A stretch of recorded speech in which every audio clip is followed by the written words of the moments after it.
Bonjour, chers élèves de la deuxième année collégiale. Dans cette série, Jeux et défis mathématiques, capsule 6. Alors là, vous voyez dans la première question, le schéma à gauche, on jette une boule. Et puis, il y a un nombre de chemins possibles par lequel il va passer cette boule. Et on vous demande de calculer le nombre possible de ces chemins-là dans le cas Gn, c'est-à-dire à l'étape n. Commençons donc alors par la première étape. Dans la première étape, vous avez bien, si je note le nombre de possibilités dans le cas de G1, là, vous avez deux possibilités. Et puis, le nombre de cas de G2, vous avez 4 possibilités, c'est-à-dire 2 à la puissance 2. Et puis, le nombre de possibilités de chemins possibles de G3, vous avez, comme vous le voyez ici, 8 possibilités, c'est-à-dire 2 à la puissance 3.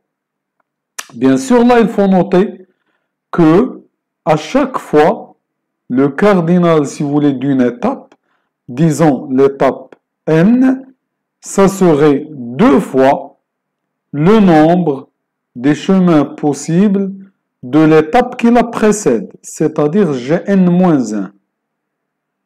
Ça, c'est très important.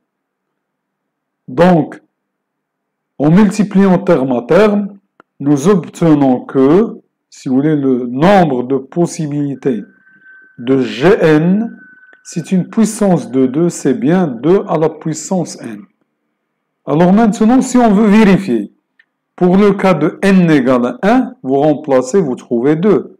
Pour le cas n égale à 2, vous trouvez 4. Pour le cas n égale à 3, vous trouvez 8. Et ainsi de suite.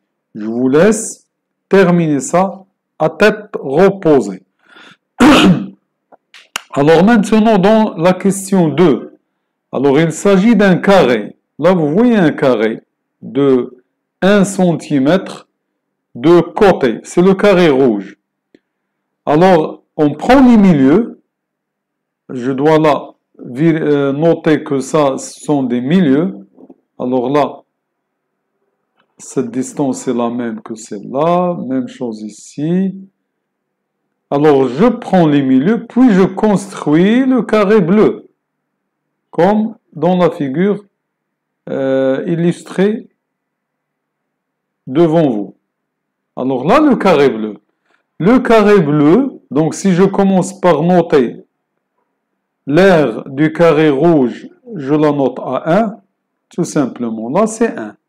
Et puis le carré bleu, si je le note, son aire, c'est à 2. Et il est bien entendu, vous voyez là que le carré bleu, il a la moitié, il a, si vous voulez, les 4 coins du triangle, les 4 coins qui sont du triangle rectangle rouge. Si on les rassemble, on va trouver le carré bleu. Autrement dit, là, l'aire du carré bleu, tout simplement, ça serait la moitié du carré rouge. Donc, c'est 1 demi, si vous voulez, fois 1, qui est bien égal à 1 demi. Là, pour bien voir la chose, donc là, si je divise ce carré-là rouge, de cette manière-là, vous voyez bien que ce rectangle-là, il est isométrique à celui-là, etc.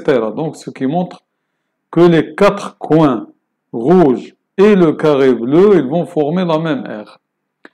Donc là, je peux dire, ainsi de suite, je peux dire donc qu'à l'étape AN, si vous voulez, donc, je vais obtenir la moitié de l'aire du carré que j'avais à l'étape n-1.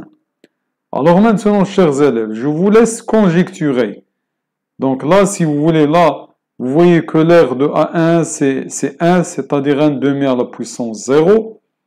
Et là, l'aire de A2, c'est 1 demi, c'est une puissance de 2. Là, je vous laisse terminer l'aire du carré bleu, et puis l'aire du carré jaune. Et finalement, donner une formule qui va correspondre au à l'aire du carré obtenu à l'étape n.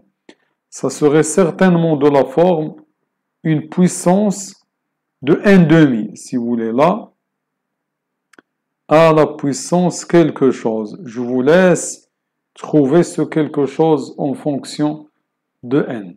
Donc, vous devez terminer ça. Voilà.